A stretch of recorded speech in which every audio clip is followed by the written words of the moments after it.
안녕하세요. 이승원입니다. 한 발 더 들어가는 뉴스인사 프라임 지금 바로 시작합니다. 오늘 여러분들 좋아하시는 김상욱 의원님 나와주셨습니다. 어서 오세요. 반갑습니다. 시작했나요? 네, 시작했습니다. 시작했구나. 네. 반갑습니다. 김상욱입니다. 우리 막 수다를 떨고 있었는데 예, 네. 제가 어제 잠을 한숨 못 자가지고 좀 퀭해가지고 네. 어버버하고 있습니다. 그런데 얼굴이 지금 더 좋으신데요?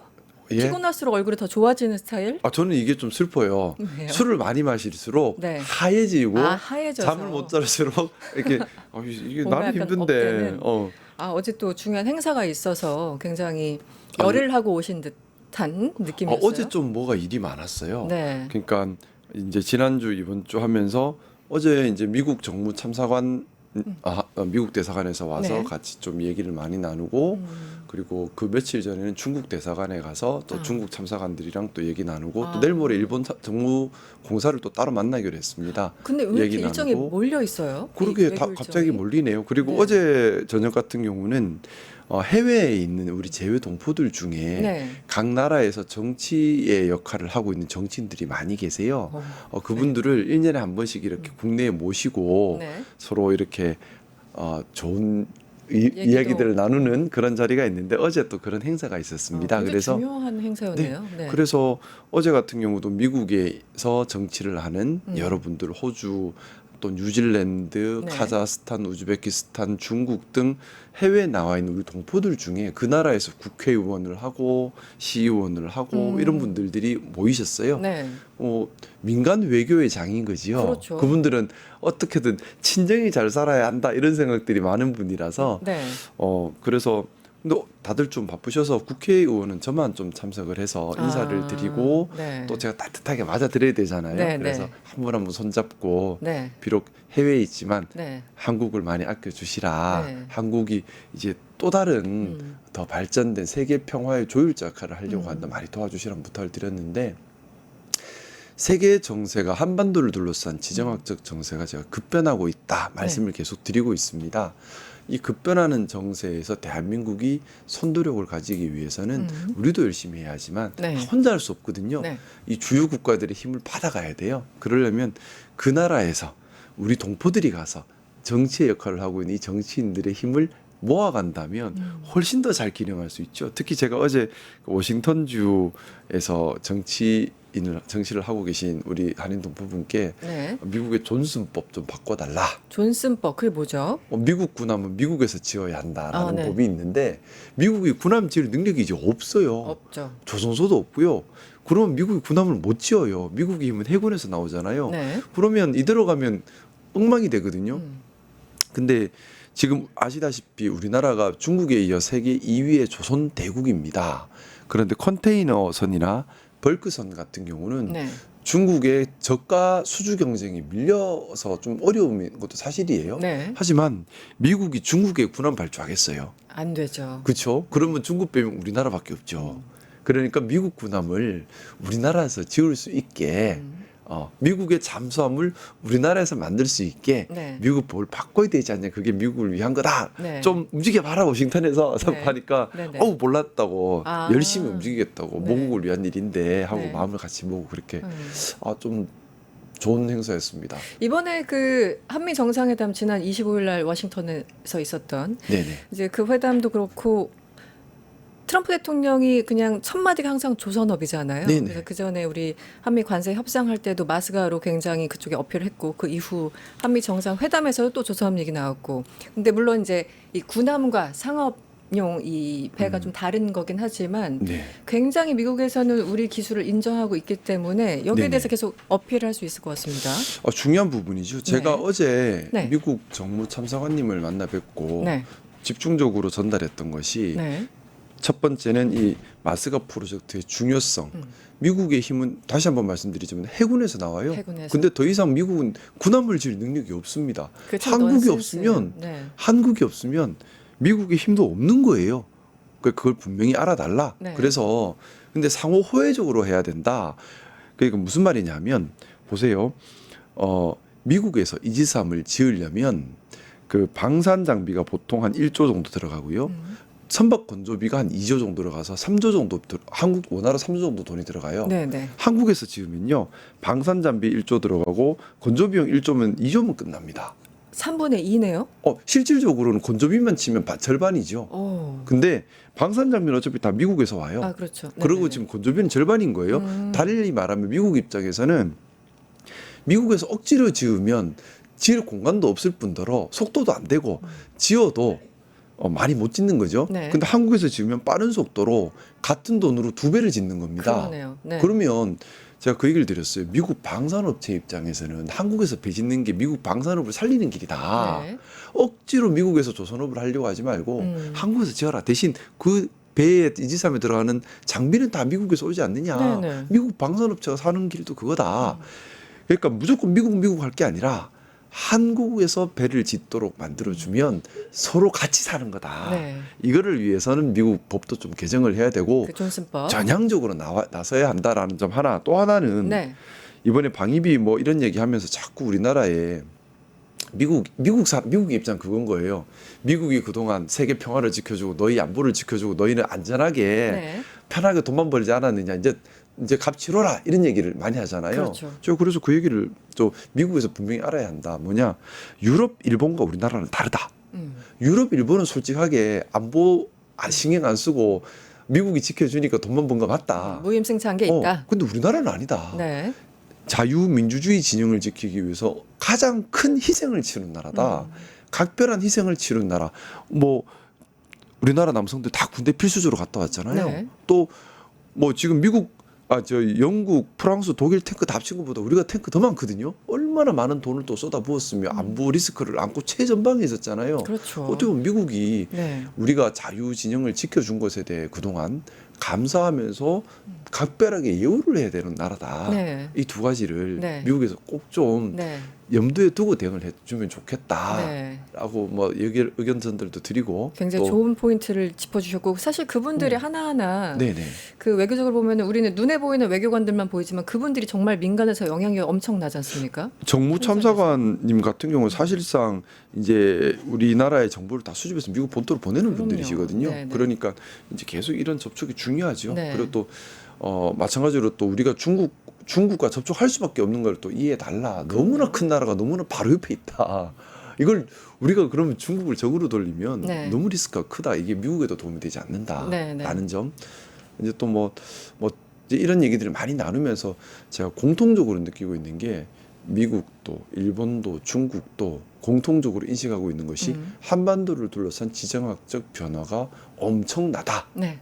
그리고 이 지정학적 변화에서 세계 평화의 열쇠가 한반도 대한민국의 역할에 달려 있다. 네. 이 부분은 인식을 다 같이 하고 있더라고요. 네. 그리고 또 하나 어제는 이제 최근에 그리고 내일까지 외교적인 일정이 쭉 있으신 것 같고요. 네네. 아, 조금 뒤에 우리 시간으로 10시에 전승절 퍼레이드가 열리죠. 네, 아주 의미가 크죠. 어떻게 보세요? 외통위원이니까 또 북한에 워낙 관심 많으시잖아요. 지금 66년 만에 처음으로 북중러 정상회의 함께 모이는 겁니다. 한 샷에. 네. 이거 그러니까 북중러 입장에서도 빅 이벤트예요. 엄청난 사건. 빅 이벤트인데 네. 지금 일본이 제일 예민하죠. 왜냐하면 사실은 일본한테 이겼다는 걸 자랑하는 자리예요. 그렇죠. 솔직하게는. 근데 네. 일본은 자꾸 여기 의미 부여를 해요. 뭐냐, 북중러 강력한 연맹을 보인 거다. 따라서 한미일이 동맹을 강력하게 결성해야 한다고 일본이 자꾸 의미 부여를 그렇게 나갑니다. 근데 그렇게 의미 부여가 되면 우리한테 좋을 건 하나도 없어요. 그리고 사실 그렇지도 않아요. 네. 뭐냐면 북한과 중국, 러시아가 친해 보이지만 사실은 되게 복잡합니다. 얘들 간에도. 네. 기본적으로 보세요. 북한은 이번에 꼭 가야 되는 자리예요. 네. 왜냐하면 중국이 북한한테 많이 섭섭했어요. 왜냐하면 북한이 러시아에 꼭 붙어서 같이 참전을 했죠. 네. 그러면서 그런 말들까지 있었다더라고요. 중국에서 북한 사정을 파악이 안 된다 할 정도로 두 나라 사이에 중국과 북한이 서먹서먹했던 겁니다. 그동안. 네. 사실 북한 측에서 많이 막아놓은 측면이 막아버렸죠. 있죠. 근데 북한이 그걸 잘 아는 거예요. 네. 네. 만약에 북한이 중국의 꼬붕처럼 돼버리면, 그래서 중국의 전초기지가 돼버리면 한반도의 지정학적 리스크는 엄청나게 올라갑니다. 왜냐하면 네. 미중 패권이라는 큰 틀에서 봐야 되거든요. 근데 북한도 그걸 알다 보니까 중국의 꼬붕을 하기 싫은 거 위험하다는 걸 아는 거죠. 네. 그래서 러시아 손을 꼭 잡았는데 그렇죠. 그러면서 러시아 파병까지 해버리니까 중국은 매우 불쾌했겠죠. 근데 이제 지금 미국 트럼프는 김정은을 만나고 싶어합니다. 그렇죠. 김정은도 트럼프를 만나고 싶을 거예요. 왜냐하면 러시아를 통해서 충분한 경제적 혜택을 받고 있지는 못해요. 네. 그런데 여기서 김정은이 트럼프를 만나면 중국이 정말 가만히 안 있겠죠. 북한 입장에서 중국을 달릴 필요가 있어요. 또 동시에 트럼프를 만나기 전에 북중로의 또 이런 긴밀한 관계를 보여주면 트럼프에 대한 협상력이 올라가겠죠. 과시할 필요가 있죠. 네. 북한 입장에서는 저는 이번에 크게 보면 세 가지 목적이 있다고 보는데 네. 첫째는 그래서 중국 달래고 두 번째는 트럼프에 대한 협상력 올리고 세 번째는 김주에 저는 같이 갈 거라고 생각했거든요. 같이 갔어요. 네. 네, 네. 대외적으로 무대에 이제 공식적으로 인사를 시키는 자리인 거죠. 아, 같이 갈 거라고 예상을 하셨다는 말씀이시죠? 사실은 좀 여러 가지 정보통을 통해서 네. 같이 간다는 얘기를 많이 듣고는 있었습니다. 근데 그런 면에서 이제 북한이 움직인 건데, 네. 근데 북한과 중국 간의 관계가 묘해요. 또 중국과 러시아는 원래 사이가 안 좋잖아요. 원래 안 좋죠. 원래 안 좋아요. 셋 다 지금 친한 척하고 있는 지금 거잖아요. 26개국 정상이 왔는데 인도도 안 왔어. 인도는 그 SCO하고 싹 빠졌죠. 모디 총리는. 빠졌죠. 네. 그래서 지금 인도가 지금 트럼프랑 제일 앞장서서 싸우고 있잖아요. 네. 사실은 이게 반미 동맹 같으면 인도가 가야죠. 왜냐하면 인도가 제일 앞에서 싸우고 있거든요. 지금 근데 인도는 안 갔어요. 중국과 불편하기도 하거니와. 네네. 그리고 그래서 사실 뭐 북중로 동맹 이렇게 의미 부여할 필요까지는 없는 것 같고 구체적으로 그래요. 북한은 군사 훈련을 할 때 자꾸 중국이랑 같이 하려고 요청을 합니다. 근데 중국이 안 받아요. 또 중국도 부담스러운 거예요. 네네. 왜냐하면 그렇게 북중로 동맹해 버리면 한미일 동맹하면서 반대파가 생길 거 중국을 또 걱정하는 것이 있거든요. 근데 우리나라 입장에서는 네. 한반도에서 대립적인 국면이 생기는 건 좋을 일이 하나도 없어요. 없습니다. 한반도에서는. 미국과 네. 중국의 대립이 격화되고 그 대립이 한반도에서 첨예화되면 한반도에서는 대리 전쟁이 일어날 수밖에는 없죠. 그래서 그건 절대 좋지 않아요. 네. 우리는 계속해서 시그널을 제가 지금 저도 힘 닿는 대로 네. 자꾸 이 주요국 외교관들과 만나서 자꾸 시그널을 보내는 게 우리나라는 뭐 강한 한미 동맹을 바탕으로 네. 중국과도 좋은 관계, 네. 러시아와도 좋은 관계, 일본과도 좋은 관계를 맺으면서 우리가 한반도 평화를 만드는데 주도적인 역할을 해야 되는데 그런 특수성을 이해해달라. 네. 그게 당신들에게도 좋다. 그렇죠. 네. 우리는 그래서 이렇게 이 긴장도를 자꾸 떨어뜨려 가야 됩니다. 한반도를 전쟁터로 만들어서는 안 되거든요. 예전에 김대중 대통령께서 이 균형 외교론 설파하면서 우리나라처럼 지정학적으로 한반도처럼 지정학적으로 4대 강국에 둘러싸인 나라는 정말 없다. 그래서 균형 외교를 해야 된다. 러시아, 일본, 중국 물리적으로 정말 있죠. 미국도 어쨌든 동맹이니까 이 4개국을 잘 조율해야 된다. 그리고 또 도랑에 있는 소 얘기하셨잖아요. 중국 풀도 뜯어 먹어야 되고 일본 풀도 뜯어 먹어야 된다. 우린 그래야 요즘 돼요. DJ 말이 다시 한번 자주 생각납니다. 네, 진짜 네. 통찰력이 있는 정말요. 네. 한반도 평화와 번영을 위한 통찰력이 있는 그런 말씀이라고 생각하고요. 저도 그 말씀에 따라서 정말 우리 열심히. 한반도가 개방되고 포용적이고 그래서 정말 물류 중심지, 문화 중심지, 평화 중심지. 네, 네. 저는 유엔 본부도 우리 서울에 있어야 된다고 생각합니다. 그것도 좋은 아이디어입니다. 네, 일단 시간이 많지 않아서 네, 죄송합니다. 네, 우리 국내로 들어와 볼까요? 네네네네. 너무 외국으로 멀리 나간 것 같아서. 지금 오늘 또 뭐 전승절 행사가 있다 보니까 오늘 뭐가 많아요. 그리고 네, 뭐가 근데 엄청 많아요. 저는 진짜 이 사진 너무 좋습니다. 우리 김상우 의원님께서 누구래요? 너무 잘생겼는데요. 감사합니다. 네, 근데 사진 한번 띄워주시겠어요? 한복을 입고 곱게 차려입고 어머나. 네, 밝게 웃는 저 사진이네요. 아니, 어디서 빌리셨어요, 저거? 예, 좀 빌리는 값이 좀 싼 데를 싼 찾았습니다. 데 찾으셨어요? 근데 너무 무슨 도령처럼 나와버렸네. 아니요, 좋습니다. 표정도 좋고 네. 재미있는데, 아니 저는 이제 워낙 국회 상황이 안 좋으니까 여야간의 대치도 워낙 심하고 또 내란 이후에는 뭔가 그 서로 강을 건넌 듯한 모습이 분명히 있는 건 사실입니다. 그럼에도 불구하고 우원식 의장이 네네. 한복은 입자. 이건 어차피 대외적으로 우리 많이 알리는 거니까 좋은 취지로 제안을 하셨는데 국민의힘에서 굳이 뭐 이른바 상복을 입고 나왔어요. 이렇게까지 할 그 건 아니지 상복을 않았어요? 입고 와서 네. 또 우리 민주당의 눈치 빠른 의원님들은 그래서 캐대헌 저승사자 복장으로 왔죠. 잡으러 왔다 이러면서 왔는데 네, 네. 어떻게 보였습니까 이번에 드레스 코드 경쟁? 우선은 이제 국민들께서 좀 우리가 왜 이렇게 했는지에 대한 취지를 좀 이해해 주셨으면 좋겠습니다. 여러 가지 목적이 있는데 네. 첫 번째는요. 이게 문화 외교입니다. 그렇죠. 국회에서 우리가 이렇게 아름다운 한복을 입고 국회에 오면 지금 캐대원 이후에 그렇죠. 한복에 대한 관심, 한국 문화에 대한 관심 세계적으로 많아요. 네. 우리가 이렇게 한번 하면 외신으로 다 나갈 겁니다. 그럼요. 특이한 일이기 때문에. 네. 그러면 또 한 번 한복, 한국 문화에 대해서 해외에 알리는 계기가 되고 당연하겠지만은 한국 문화 수출, 한국 상품 수출에 도움이 된다고 생각하는 일이에요. 네. 그리고 또 하나는 우리는 한민족이잖아요. 왜 꼭 정장을 입고 국회에 가야 하나요? 한복 입고 국회 가는 건 당연한 거 아닌가요? 네. 그렇죠? 네. 이거는 우리가 정장을 입으면 격식에 맞고 한복을 입으면 격식에 안 맞다라는 것은 그건 되게 아니죠. 식민주의적 또 이상한 생각이에요. 네, 네. 한복이 왜? 네. 한복이 얼마나 자랑스러운 옷이고 가장 격식 있는 옷인데요. 네. 또 하나 우리가 의원들 간에 그런 말들이 많았어요. 국민들께서 내란 이후에 너무 많이 힘드시고 또 계속해서 뭐 특검이나 이런 뉴스를 보시면서 마음이 얼마나 힘드시겠습니까? 그렇죠. 우리가 국민들께 조금 밝음을 드리자, 좀 기분 위로를, 좋은 우리가 웃음을 드리는 연예인이 되자, 네. 이런 목적 때문에 시도를 했는데 네. 국민의힘 그걸 가지고 또 무슨 상복을 입고 네. 굳이 참 그래서 뭐 한복을 굳이 맞장구 치면서 입어주지 않더라도 네.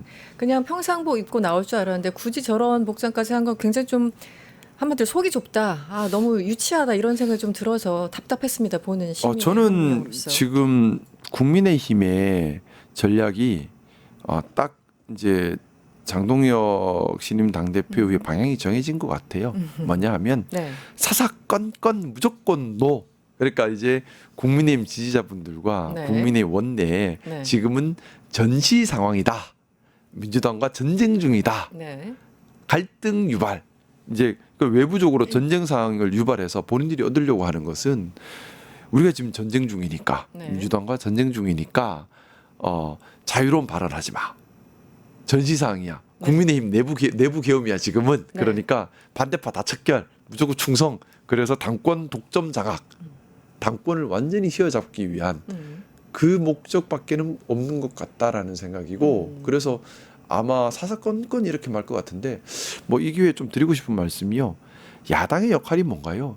야당의 역할. 결국에는 여당을 견제해야죠. 그러면 여당을 견제한다는 것은 정책을 연구하고 정책을 발견하고 여당이 내는 정책의 단점과 부작용을 찾아서 대안을 제시하고 국민들 속으로 들어가서 국민들 마음을 얻어서 대안정당으로 기능하는 것이 야당의 역할입니다. 네. 그런데 정책 연구 아무것도 안 하고 정책 소리만 발굴을 지르고. 안 하고 무조건 노 전쟁 상황이다 대동단결만 하고 있으면 네.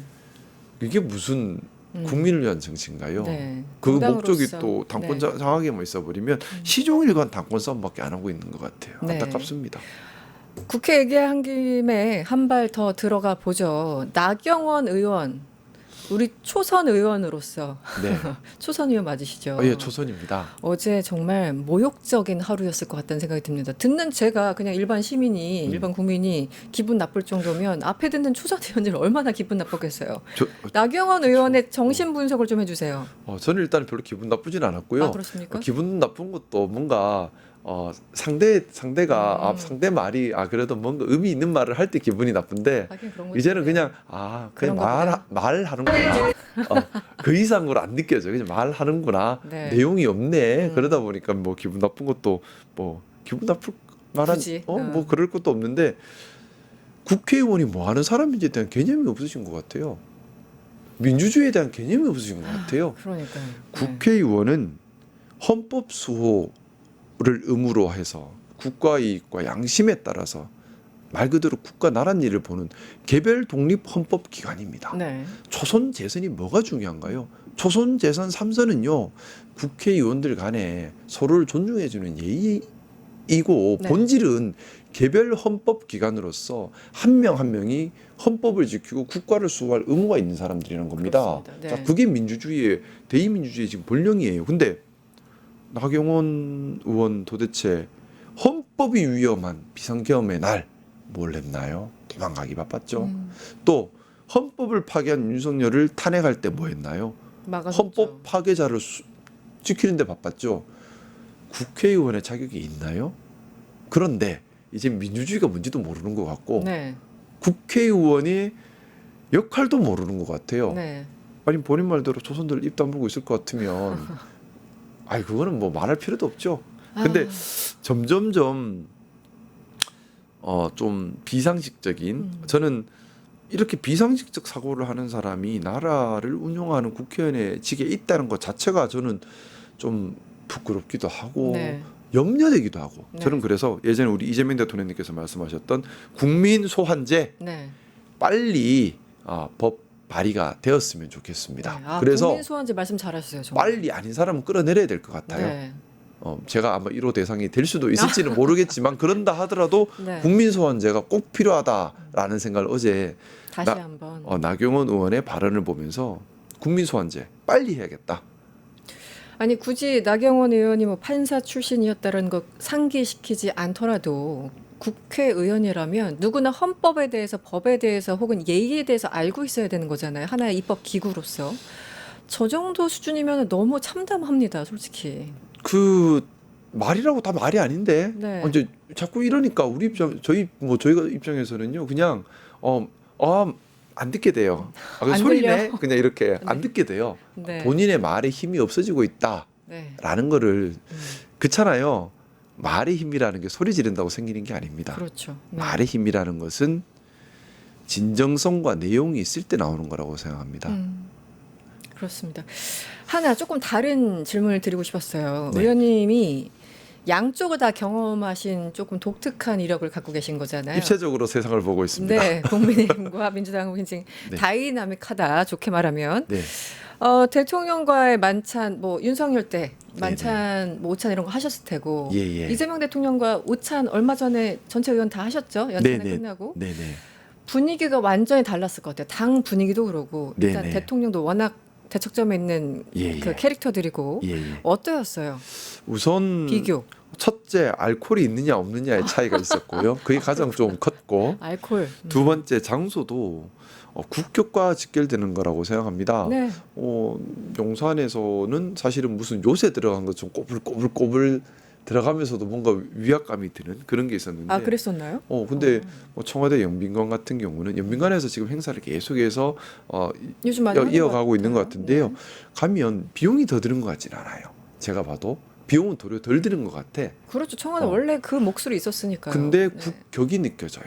아. 그 영빈관이라고 하는 곳은 사실은 외국에서 오는 손님들 또 대통령께서 직접 식사를 모셔야 할 네. 국내에 뭐 예를 들어 국가 유공자나 이런 중요한 분들을 모시는 곳이기 때문에 국격과 직결되거든요. 네. 그런 우리 청와대 영빈관을 다시 쓴다는 게 참 좋았고요. 국격이 느껴져서 그리고 내용 면에서도 충성 맹세 일변도의 충성 경쟁장보다는 네.